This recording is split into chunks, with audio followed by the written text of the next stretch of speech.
The courtroom felt like a stage set for humiliation. Clayton Hill sat flanked by his team of corporate attorneys, gold cufflinks catching the fluorescent light as he leaned back in his chair with the relaxed confidence of a man who'd already won. His wife, Judy Kelly, sat across from him, alone, quiet, clutching a worn manila folder like it was a life raft. He thought she was defenseless. He thought she had no resources, no family that mattered, no fight left in her. He thought this would be over in an hour. He was catastrophically wrong. The moment Judy sent a single text message beneath the table, the entire power structure of that courtroom began to shift. Clayton wasn't just bullying a soft-spoken wife with no backup. He was about to face a family he had underestimated, dismissed, and insulted for years. And today, they had come to make sure he never underestimated anyone again.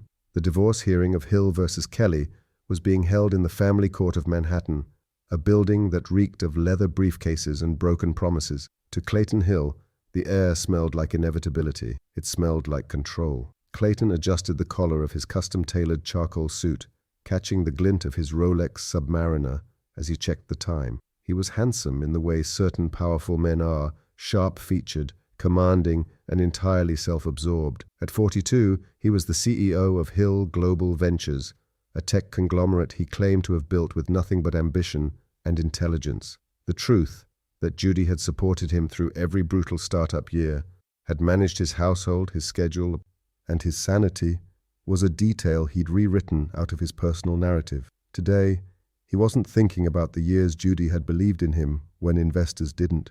He wasn't thinking about the nights she'd held him together when anxiety nearly broke him. He was thinking about Simone, his 26-year-old marketing director currently waiting at a penthouse downtown. And he was thinking about how satisfying it was going to be to walk out of this courtroom without giving Judy a single thing. "Look at her," Clayton murmured to his lead attorney, Frederick Custer. Custer was a legend in divorce litigation, ruthless, precise, and known for leaving opposing parties financially and emotionally destroyed. "She looks like she's about to cry. This'll be wrapped up before lunch." Frederick Custer smiled, a thin, surgical expression. "Textbook case, Clayton. We dismantle her credibility, paint her as emotionally unstable and financially dependent, and she signs away any claim to your assets. She's got a public defender, for God's sake. A public defender going up against me. This isn't a trial. It's a formality." Across the aisle, Judy Kelly sat in silence. She wore a simple navy dress that looked like it had been pulled from the back of a closet, her natural hair pulled into a low, neat bun. She looked small, fragile even. Her hands rested on the table in front of her, fingers interlaced over a folder that seemed too thin to contain anything useful. Next to her sat Ellis Smith, a young public defender who looked like he'd been thrown into the deep end of a pool he didn't know how to swim in. He shuffled papers with shaking hands, accidentally knocking a pen to the floor, picking it up, and knocking it down again. "Mrs. Kelly," Ellis whispered urgently, his voice tight with panic. I really think we should have accepted the initial offer. $8,000 and a clean exit is better than nothing. Custer is a destroyer. He's going to eviscerate us in there." Judy didn't respond immediately. Her eyes stayed forward, locked on the judge's empty bench. When she finally spoke, her voice was calm, so calm it unnerved Ellis more than tears would have. "No, Mr. Smith, we're not taking anything. We're staying." Ellis blinked, confused. "But, Mrs. Kelly, with all due respect, you don't have—" "I have everything I need," Judy said quietly. Her thumb brushed across her phone screen beneath the table. She typed one word and hit send. Now. And somewhere beyond the heavy courtroom doors, footsteps began to echo in the marble hallway, steady, purposeful, and growing louder, because Clayton Hill had made one fatal miscalculation. He thought Judy Kelly came from nowhere. He thought she had no one. He thought she was powerless. He was about to learn how wrong a man could be. The judge entered, a stern woman in her 60s named Honorable Margaret Chen, and the room stood in unison. Clayton rose smoothly, every movement rehearsed, every gesture calculated for maximum effect. He buttoned his suit jacket with the practiced ease of a man who'd spent years performing confidence, and when Judge Chen took her seat, he was already smiling. Not nervously, not humbly, but like a man greeting an old friend at a country club. "Your Honor," Clayton began, his voice rich and measured, "I want to start by saying this process has been incredibly difficult for both of us. My wife and I," he paused, as if the words pained him, "we simply grew apart. I've built a company from the ground up, traveled extensively, worked around the clock to provide a lifestyle that, frankly, most people only dream of, and I don't regret any of it. But somewhere along the way, Judy and I stopped being partners. She became comfortable, distant, and now, as painful as it is, we need to move forward separately. Ellis felt his stomach twist. It was a masterclass in framing. Clayton wasn't attacking Judy outright. He was positioning himself as the victim of circumstance, the hard-working husband whose wife simply couldn't keep up.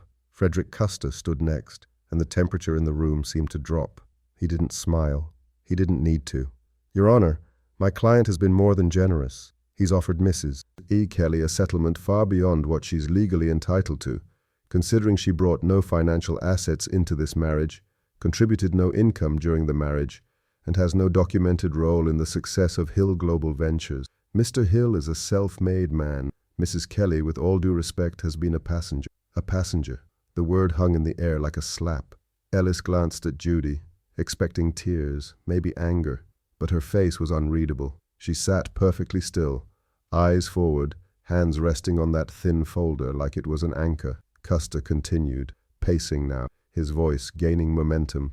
"We have financial records showing that Mrs. Kelly had access to unlimited credit, luxury vehicles, private travel, and a household staff she wanted for nothing.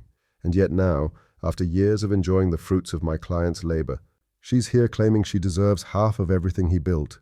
It's opportunistic, it's financially motivated, and frankly, Your Honor, it's textbook gold-digging behavior." The words landed like stones. Ellis saw a few heads in the gallery nod slightly. The narrative was working. Judy was being painted as entitled, greedy, and irrelevant, a woman who married well and now wanted a payday she hadn't earned.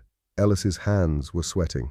He had 3 character witnesses lined up, none of whom had shown up yet. He had a list of Judy's contributions to the marriage that read more like a diary than a legal argument. He had nothing that could counter Custer's polished, clinical dismantling of her credibility. This wasn't a case, it was a public execution.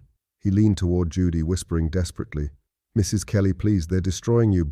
If you have anything that shows you contributed, now is the time." Judy's eyes finally shifted. She looked at Ellis, and for the first time he saw something in her expression that wasn't fear, it was patience. "I do," she said softly, "but not yet." Ellis stared at her, bewildered. "What do you mean, not yet?" "Not yet, Mr. Smith." And across the aisle, Clayton Hill leaned back in his chair, grinning like a man who'd already won. Custer wasn't finished. He moved to his briefcase with the precision of a surgeon selecting instruments, pulling out a neatly bound document that he placed before the judge with theatrical care.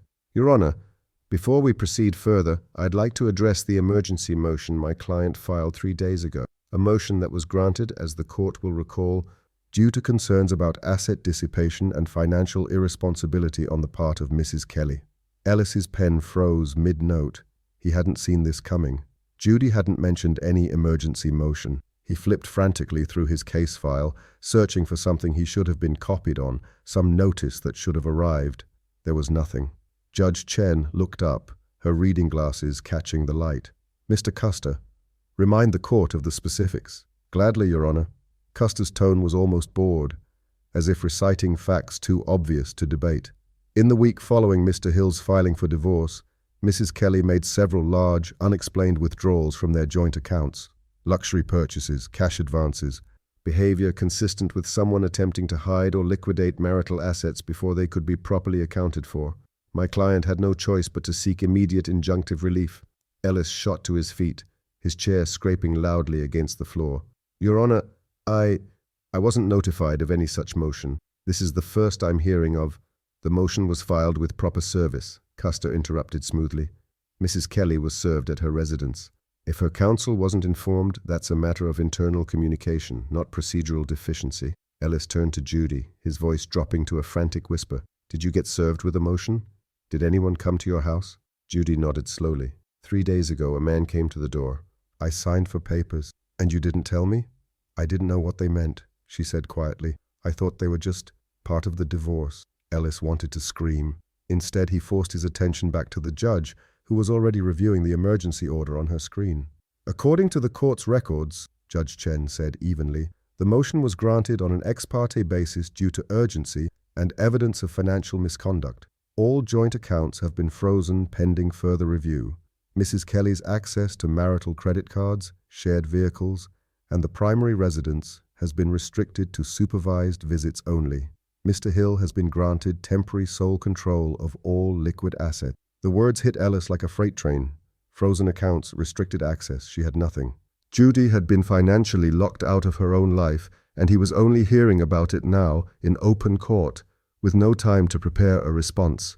"Your Honor," Ellis stammered, his voice cracking, "Mrs. Kelly has been left with no means to support herself, no access to funds, no ability to secure housing or basic necessities. This is punitive and premature." Custer smiled faintly.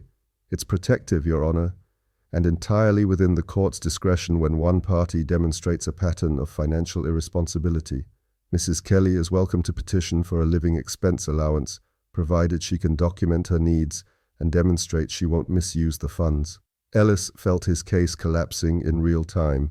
Judy had been cornered, stripped of resources, and forced into court with a public defender who'd been handed a case file thinner than a takeout menu. This wasn't litigation.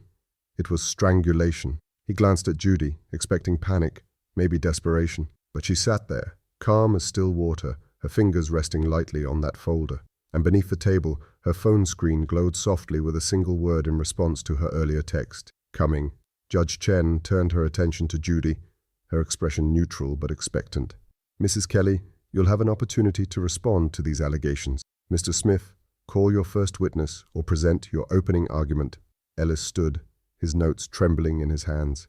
He'd planned to start with character testimony, build sympathy, establish Judy as a devoted wife who'd sacrificed her own career. But those witnesses still hadn't arrived, and now he was staring at a courtroom that had already decided she was a gold digger and a thief. "Your Honor, I'd like to call Mrs. Judy Kelly to the stand." It was a desperate move, and Custer knew it. The opposing attorney's smile widened almost imperceptibly as Judy rose and walked to the witness box. She moved slowly, carefully, like someone navigating a room in the dark. Her hands shook slightly as she placed one palm on the Bible. Ellis walked her through the basics, how long they'd been married, where they'd lived, what her daily life had looked like. Judy answered in soft, measured tones, her voice barely projecting past the witness stand. She described cooking Clayton's meals, managing his schedule, hosting his business dinners, supporting him through the brutal early years of building his company. It should have been humanizing. Instead, it sounded small. And then Custer stood for cross-examination. He didn't approach the witness stand immediately. He let the silence stretch, let Judy sit there under the weight of the room's attention, and then he began with a question so casual it felt like a trap. "Mrs. Kelly, you mentioned hosting business dinners. How many clients did you personally bring to Hill Global Ventures?" Judy blinked. I didn't bring clients. I supported Clayton while he..." "So none." Custer nodded as if she'd confirmed something damning. "And in terms of financial investment, did you contribute capital to the company, secure loans, provide funding of any kind?" "No, but No." Custer's voice was sharper now, cutting through her attempt to explain. "Mrs. Kelly, did you hold any formal position within Hill Global Ventures? A title? A salary? Equity?" Judy's jaw tightened. "I was his wife. So the answer is no." Custer turned toward the judge, his tone dripping with false sympathy. "Your Honor, Mrs. Kelly has described herself as a supportive spouse, and I don't doubt she was. But support is not partnership. Encouragement is not ownership. She did not build that company. She simply lived in the house it paid for." Ellis tried to object, but his voice came out weak, and Judge Chen waved him off. Custer circled back, his eyes locked on Judy now. "Mrs. Kelly, let's talk about those withdrawals you made the week after your husband filed for divorce. $15,000 in cash advances, another $8,000 on luxury goods. Can you explain what that money was for?" Judy's voice wavered. I didn't have access to anything else. Clayton had already changed the passwords, locked me out of..." "So you took what wasn't yours. It was our money. Was it?" Custer's voice rose, theatrical, playing to the room. "Or was it his money, earned by his company, which you're now claiming you're entitled to because you cooked dinners and smiled at investors?" Judy's hands clenched in her lap. A tear slid down her cheek, and she wiped it away quickly, but the damage was done. Custer pounced. "Your Honor, I think we're seeing exactly what this case is about. Mrs. Kelly is emotional, financially dependent, and unable to articulate a single tangible contribution to the assets she's demanding. This isn't a divorce. It's a shakedown. Ellis looked at Judy and his heart sank. The room had turned. She looked exactly how Custer wanted her to look, unstable, desperate, and guilty. But Judy's phone, still resting on the table, buzzed once. Here. Ellis slumped in his chair as Judy stepped down from the witness stand, her face still damp with tears she'd tried to hide. The courtroom felt like a predator's den, and he was watching his client get torn apart in real time. He had nothing. No witnesses, no strategy, no way to counter Custer's surgical dismantling of Judy's credibility. He grabbed the manila folder Judy had been clutching earlier, the one she'd barely let out of her sight, more out of frustration than hope. Maybe there was something in here he could use, some scrap of evidence that could at least slow Custer's momentum. He opened it, and his breath caught. These weren't random documents. They weren't sentimental letters or vague diary entries. They were organized, tabbed, color-coded, each section marked with neat handwritten labels and dates that stretched back years. The first tab read, Financial Transfers, Hill Global Ventures. Ellis flipped it open and found bank statements, wire transfer receipts, and spreadsheets documenting money moving from Hill Global's accounts into offshore entities. Numbers that didn't match the tax filings Clayton had submitted to the court. Amounts that had been declared as business expenses, but traced back to personal accounts. Someone had been tracking every discrepancy, every hidden dollar, every lie. The second tab, Correspondence, Clayton Hill, emails, dozens of them. Printed, highlighted, annotated. Messages between Clayton and investors where he referenced Judy's strategic input, her ideas for branding, her connections that opened doors, her late-night edits on pitch decks that Clayton later presented as his own, and further down, emails to Simone, the marketing director. Not just professional, explicit, time-stamped, some sent from the family laptop while Judy was in the next room. Ellis's hands trembled as he flipped to the third tab, Security and Access Logs. Building entry records showing Clayton entering his office building at midnight with someone other than Judy. Hotel receipts under fake names, cross-referenced with credit card statements.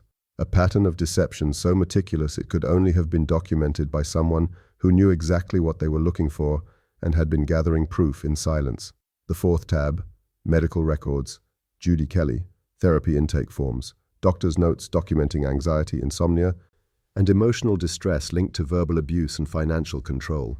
A psychologist's assessment describing Clayton's behavior as coercive and manipulative. Evidence that Judy hadn't just endured, she'd been documenting her own suffering with clinical precision. And then, at the very back, a final tab, Corporate Fraud Hill Global Ventures, Tax Evasion, Falsified Investor Reports, Payroll discrepancies suggesting Clayton had been siphoning company funds while reporting losses to avoid fair asset division.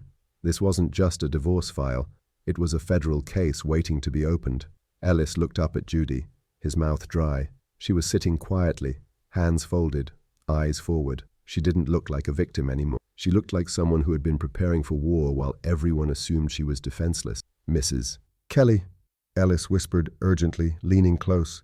This is... Why didn't you show me this earlier? Judy's eyes flicked toward him, calm and steady. Because you needed to see what they'd do first. You needed to see how far they'd go. Ellis stared at her, his mind racing. She hadn't been surviving. She'd been strategizing. Every moment of silence, every tear Custer had twisted into weakness. It had all been cover while she built a case so airtight it could bury Clayton. Across the aisle, Clayton leaned back in his chair, still grinning. He had no idea what was coming. Judge Chen glanced at her watch, clearly ready to move the proceedings forward. Mr. Custer, do you have additional witnesses? Just one, Your Honor, the petitioner himself. Custer gestured toward Clayton with the confidence of a man presenting his masterpiece. Mr. E. Hill has been more than patient through this process, and I believe his testimony will clarify the nature of this marriage and the legitimacy of Mrs. Kelly's claims. Clayton stood, smoothing his tie as he approached the witness stand. He took the oath with his hand raised, his voice clear and strong, every syllable perfectly calibrated. This was his element, performing credibility, selling a narrative. He'd built a Fortune 500 company on the ability to make people believe him. Custer began with softballs. How long had they been married? 12 years. How did they meet? At a charity gala where Judy was working coat check. The detail was deliberate, designed to reinforce the class difference, the implication that he'd lifted her from obscurity. Mr. Hill, Custer continued, Can you describe your wife's role in the founding and growth of Hill Global Ventures? Clayton's expression turned thoughtful, almost regretful. Look, I want to be fair here. Judy was supportive. She was home when I got back from 18-hour days. She kept the house running. But in terms of the actual business, the strategy, the investor meetings, the product development, that was all me. I built that company from nothing, in a studio apartment, with maxed out credit cards and no safety net. Judy wasn't there for that. She came into my life after the foundation was already laid. Ellis felt his stomach drop. It was a lie, and a good one. Specific enough to sound credible, humble enough to seem fair. But Judy leaned forward and slid a single piece of paper across the table toward Ellis. Her expression didn't change. She didn't whisper or gesture. She just tapped the document twice with her finger. Ellis looked down. It was a business registration filing for Hill Global Ventures, dated 8 months before Clayton claimed he'd started the company. And listed as co-founder, right there in the state records, was Judy Marie Kelly. Ellis's pulse spiked. He scanned the document again to make sure he wasn't misreading it. He wasn't. Judy's name was on the original LLC paperwork, along with a matching initial capital contribution of $5,000. She hadn't just supported Clayton, she'd legally co-founded the company.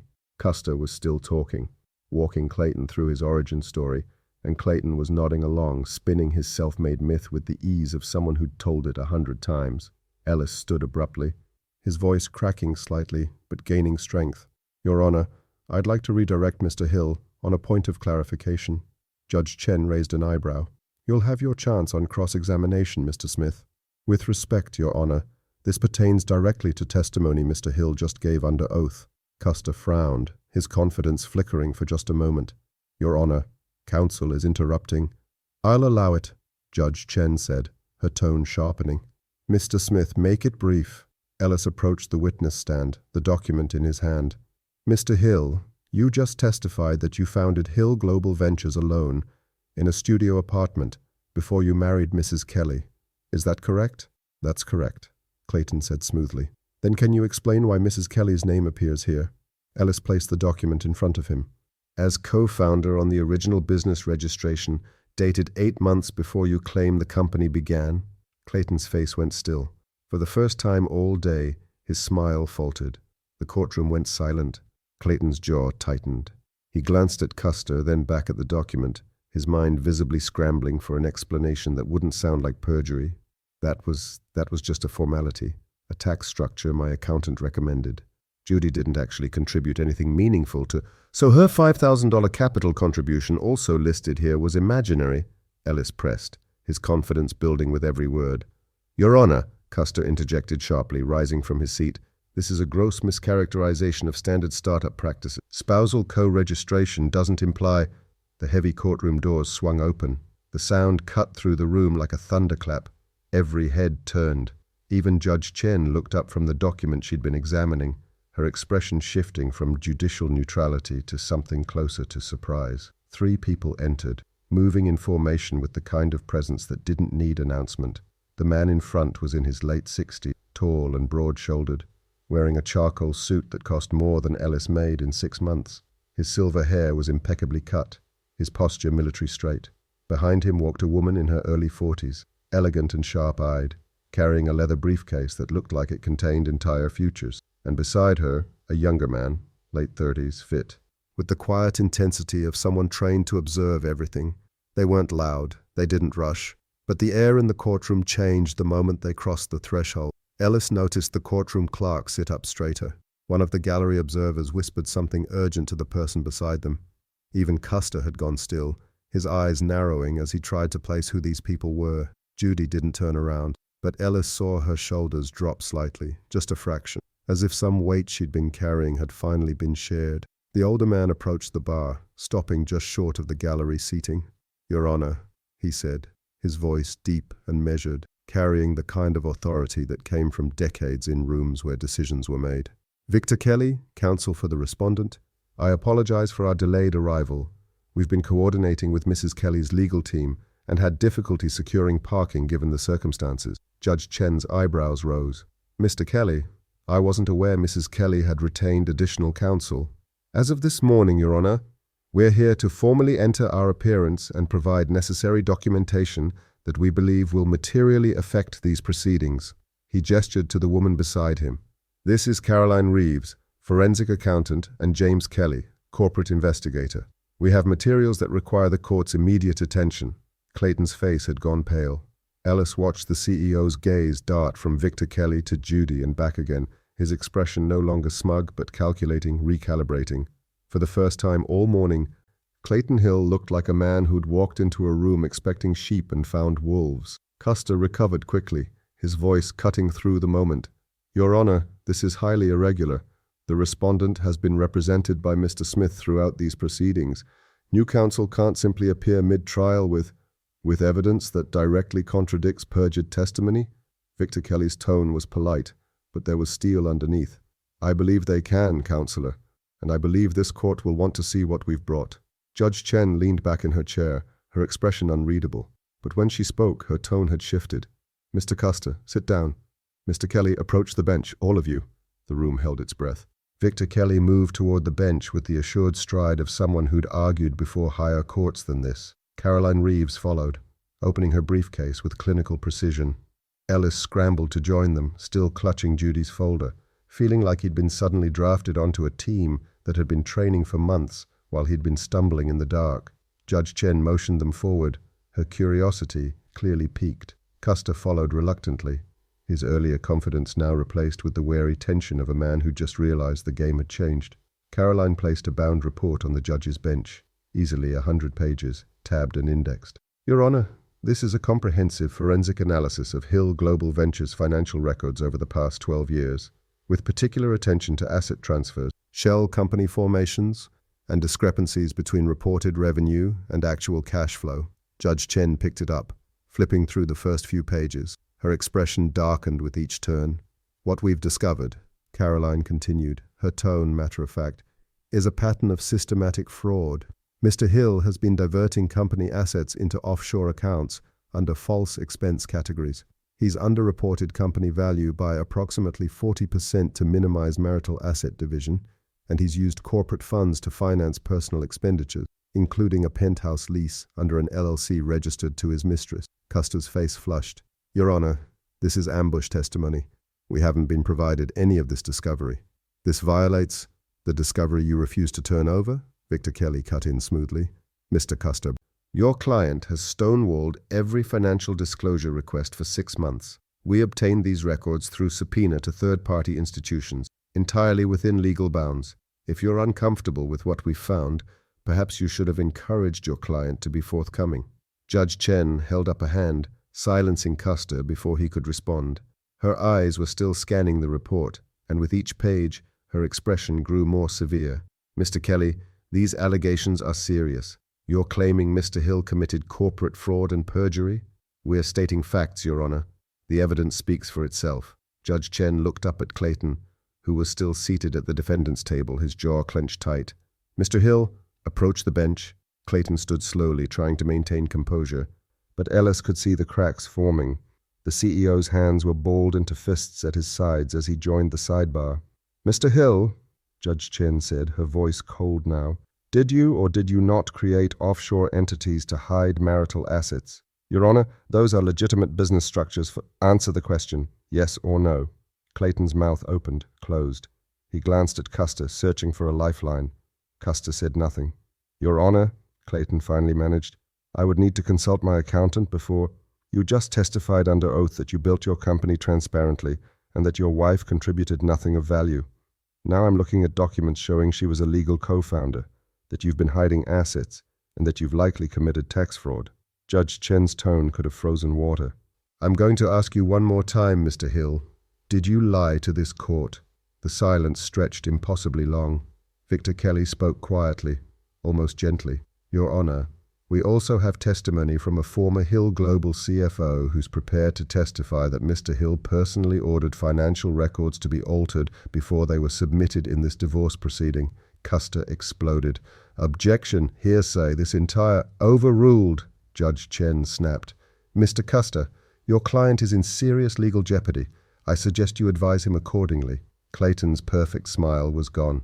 In its place was something raw and desperate. Clayton's composure shattered like glass under pressure.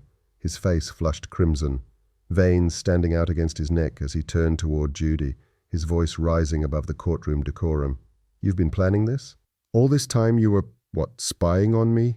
Recording conversations? Going through my files like some kind of—" "Mr. Hill!" Judge Chen's gavel cracked against the bench. "Control yourself or I will hold you in contempt." But Clayton wasn't listening anymore. The mask he'd worn so carefully, the polished CEO, the reasonable husband, had cracked completely, and what poured out was raw fury. "You think you're clever? You think your little family showing up here changes anything? I built that company. Me! While you sat at home doing nothing, I was out there making deals, closing contracts, building an empire. An empire you couldn't have built without her." Victor Kelly interrupted, his voice cutting through Clayton's rage like a blade. "An empire you registered in her name when the banks wouldn't give you credit. An empire you funded with her inheritance after her mother died. An inheritance you told her was invested, but actually used to cover your gambling debts in Atlantic City." Clayton froze, his mouth hung open, searching for words that wouldn't come. Caroline Reeves stepped forward, holding another document. "We have the wire transfers, Mr. Hill. $58,000 from Judy's inheritance account, transferred to offshore sports betting platforms over a 6-month period. You told her it was in a mutual fund." "That was—" Clayton's voice cracked. "That was a loan. She knew about—" "I didn't." Judy's voice cut through the chaos, quiet but clear. She stood slowly from her seat, and every eye in the courtroom turned to her. "I didn't know about the gambling. I didn't know about the mistresses, plural, by the way. I didn't know you'd been telling investors I was just the help while using my marketing concepts to pitch your first 3 major clients." Ellis watched, stunned, as Judy walked forward. This wasn't the trembling woman from an hour ago. This was someone who'd been holding back an ocean of truth and had finally opened the floodgates. "I didn't know," Judy continued, her voice steady now, each word landing with precision, "that you'd been rewriting our history for years, telling people you met me after the company launched, when the truth is, I was there the night you drafted the business plan on our kitchen table. I didn't know you'd been moving money into accounts I couldn't access while telling me we needed to tighten our budget. I didn't know a lot of things, Clayton, but I learned." "Your Honor, this is theatrics," Custer tried. But even he sounded defeated now. Judy turned to face Clayton directly. "You thought I was weak because I stayed quiet. You thought I was stupid because I didn't fight back. But I wasn't weak, Clayton. I was documenting every lie, every transaction. Every night you came home late smelling like someone else's perfume and told me I was imagining things. I documented all of it." Clayton's hands were shaking. "You manipulative—" "Careful, Mr. Hill," Judge Chen warned, her voice like ice. "You're already facing perjury charges. I wouldn't add witness intimidation to the list." Clayton looked around the courtroom, at Custer, who wouldn't meet his eyes, at the gallery, where people were whispering, at Judy, who stood there unbroken. For the first time in 12 years, he had no control over the narrative, and he was terrified. Judge Chen removed her glasses and set them on the bench with deliberate care. The courtroom had gone silent, the kind of silence that follows an earthquake when everyone is taking inventory of what's still standing. "Mr. Custer," she said, her voice carrying the weight of finality, "I'm going to give you and your client exactly 10 minutes to confer in private. When you return, I expect a settlement proposal that reflects the reality of this situation, not the fantasy Mr. Hill has been presenting, because if we continue with this trial, I can promise you it will not end well for your client." Custer nodded stiffly, his earlier swagger completely evaporated. He placed a hand on Clayton's shoulder, trying to guide him toward the conference room, but Clayton shook him off violently. "I'm not settling," Clayton hissed. "She doesn't deserve—" "Mr. Hill," Judge Chen interrupted, her tone arctic. "Let me be crystal clear. You've committed perjury in my courtroom. You've hidden assets. You've defrauded your business partners and quite possibly the IRS. If you walk out of here without settling, I will be referring this case to the district attorney's office for criminal prosecution. Your choice is simple. Negotiate a fair settlement with your wife or explain your offshore accounts to a federal prosecutor." The color drained from Clayton's face. For a man who'd spent his entire adult life controlling every narrative, every outcome, the loss of control was devastating to watch. He looked at Judy one last time, searching for some sign of the woman he thought he could intimidate into silence. She stared back, unflinching. Custer physically pulled Clayton toward the door this time, and the CEO went. his expensive shoes dragging against the courtroom floor like a child being sent to his room. 40 minutes later, they returned. Clayton's signature was on the settlement agreement before Judge Chen had finished reviewing the terms. 70% of Hill Global Ventures' actual value, calculated using Caroline's forensic assessment, full ownership of the family home, a restraining order preventing Clayton from contact outside of supervised legal proceedings, and a non-disparagement clause that would cost Clayton $5 million for every violation, ensuring he couldn't rebuild his reputation by destroying hers. Ellis watched Clayton sign, his hand shaking with barely suppressed rage. No more smiles, no more charm. Just a man who'd lost everything he thought he controlled because he'd underestimated the woman he'd spent 12 years trying to erase. When the gavel finally fell, Judy stood, collected her folder, and walked towards the courtroom doors with her family flanking her. She paused at the threshold and glanced back, not at Clayton, but at the witness stand where she'd been torn apart just hours earlier. Ellis caught up to her in the hallway, breathless. "Mrs. Kelly, Judy, I'm sorry. I should have believed you from the start. I should have—" "You did exactly what you needed to do, Mr. Smith," Judy said gently. "You let them think they'd won. That's what made them careless." Victor Kelly extended a hand to Ellis. "You held the line when it mattered. That takes courage." Ellis shook it, still processing everything that had happened. "I didn't even know you had family. Clayton said you came from nowhere." Judy smiled, a real smile this time, not the careful mask she'd worn for 12 years. "I came from somewhere, Mr. Smith. I just learned a long time ago that power doesn't have to announce itself. It just has to show up when it counts." She turned and walked through the courthouse doors into the afternoon light, her father's arm around her shoulders, her family surrounding her like a fortress she'd always had, but had kept hidden until the moment she needed it most. Behind her, in the courtroom, Clayton Hill sat alone, his empire crumbling, his reputation destroyed, facing an uncertain future that no amount of money or charm could rewrite. Judy Kelly was no longer asking to be believed. She'd proven the truth on record, where it would live forever.